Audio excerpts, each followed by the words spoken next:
I believe Errol Spence Jr. should retire for health reasons. And I thought this during the fight. And I felt even more this way after the fight. Most definitely after the fight. But this video was icing on the cake. This video surfaced a few hours ago. It's titled, Spence Jr. Suffers from Residual Neurological Damage, according to Dr. 805.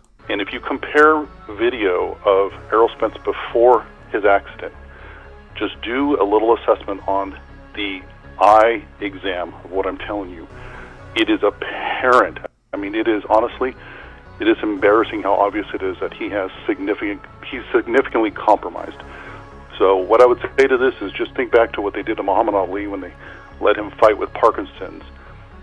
People will let somebody get into the ring even though there is obvious issues with their ability to perform in a boxing match. So further evidence of this is listen to his speech patterns, start comparing his speech patterns before his accident to after. There is a distinct difference in his enunciation. Now, let's be adults about this. Everybody has noticed this. Now, this happens with a lot of boxers. Later in their career, their speech slows down. You compare how they sound in their late 30s to their early 20s, there's a noticeable difference.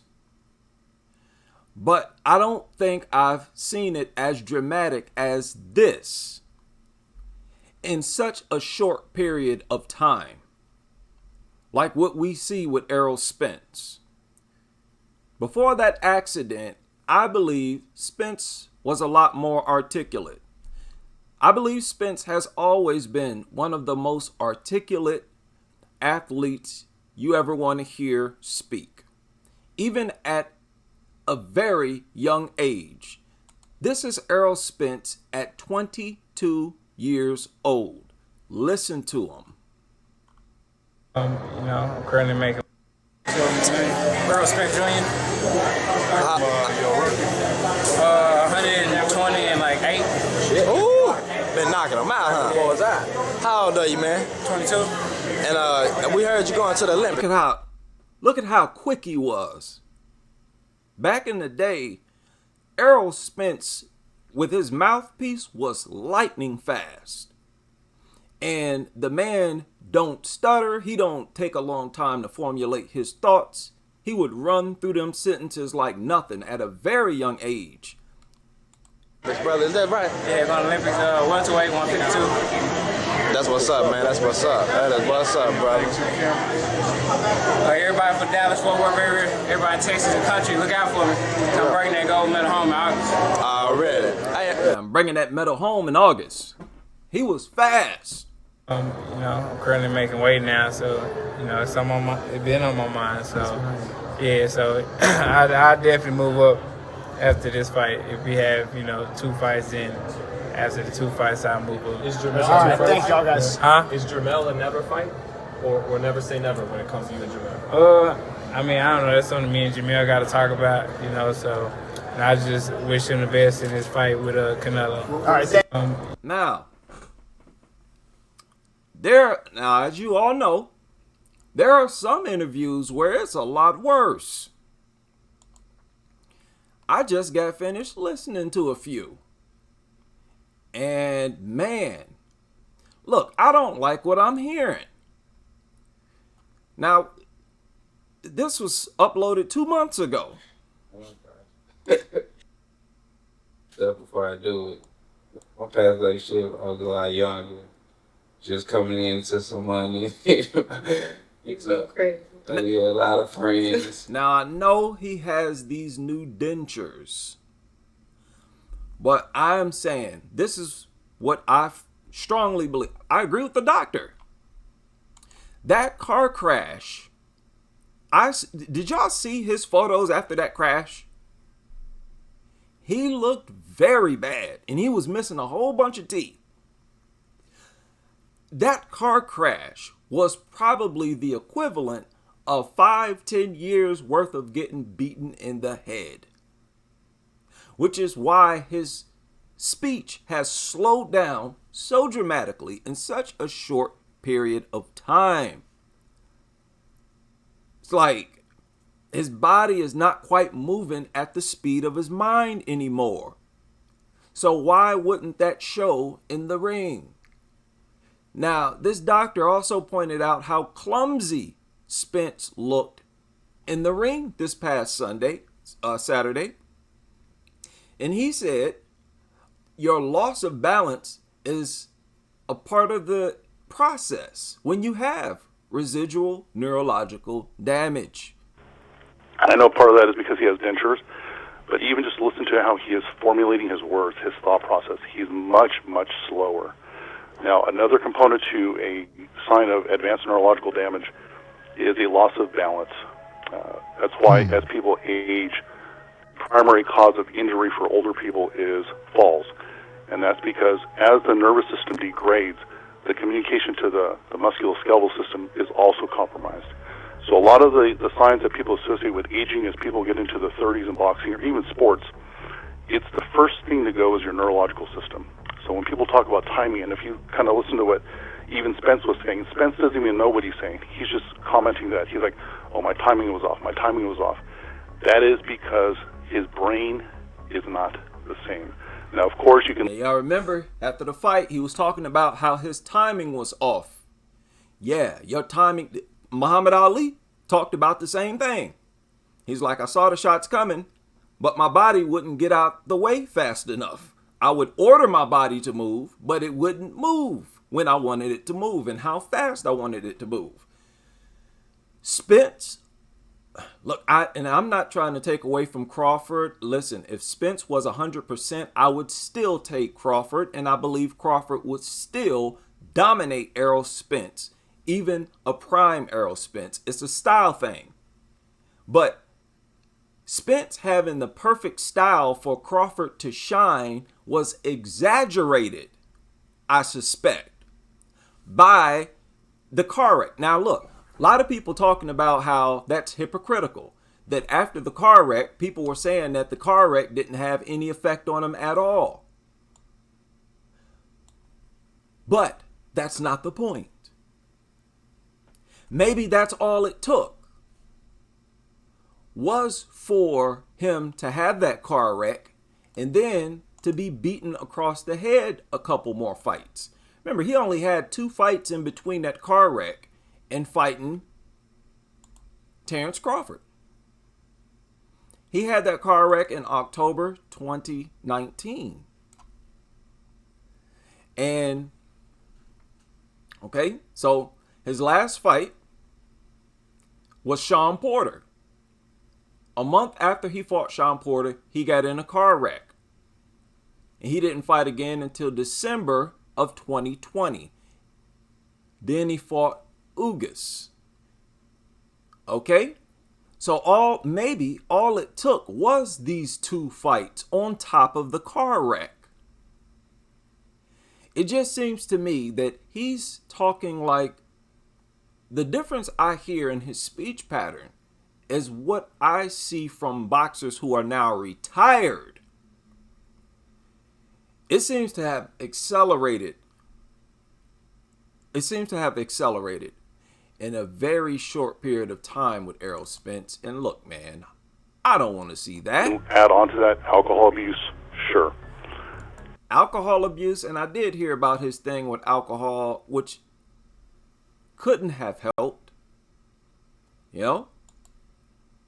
Dropping weight, water dehydration. And losing all that weight on top of that. I'm very familiar with that. I've done it several times in my life. Losing weight, that has a negative effect on your brain as well. It drains water from your whole body. Every time you lose weight, and with these boxers, they cut weight, they cut water. Every time you do that, it like damages your whole body. You should look at it as damage, like you're sustaining damage, like you're being punished. And the amount of water that Spence cuts is ridiculous. He is a very big welterweight. And look at how weak he looked in there. Haven't you ever wondered why he has to beat on his opponents so many times, so much for him to stop them? And even then, quite often it's a TKO or doctor stoppage. He's not just dropping them. It's not healthy power you see from Spence. It looked even worse this past Saturday. And I just feel like he got desperate. And after that wreck, I think that woke him up. And I think now they're realizing, like, hey, his career might end soon. And I think it would be wise to end it after that fight because of the damage he took in that fight. Far more damage than he's ever taken. Far more than he's ever taken. Worse than that, worst of all, he looked affected by the shots that he absorbed. He looked far more affected by those shots than he looked by any shots that he took from any opponent previously, including the shot he took from Ugas, that clean shot to his chin. He seemed to sort of recover fast after that. Now, I know that was after the car crash, but what I'm saying is that is still possible for him to have made a huge recovery after the crash, but those last two fights, he took some punches against Ugas. That may have been all it took for him to go from being at the top of the mountain to starting to go downhill. And I don't want to see that. I'm sure the people around him don't want to see that. He's about to go up to 154. He's about to fight bigger men. He already had trouble stopping the smaller guys. Like I mentioned before, look at all these fights where he couldn't stop nobody.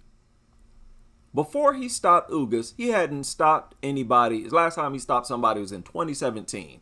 And that's May. January, February, March, April, May. The 5th month of 2017 was the last time he stopped anybody.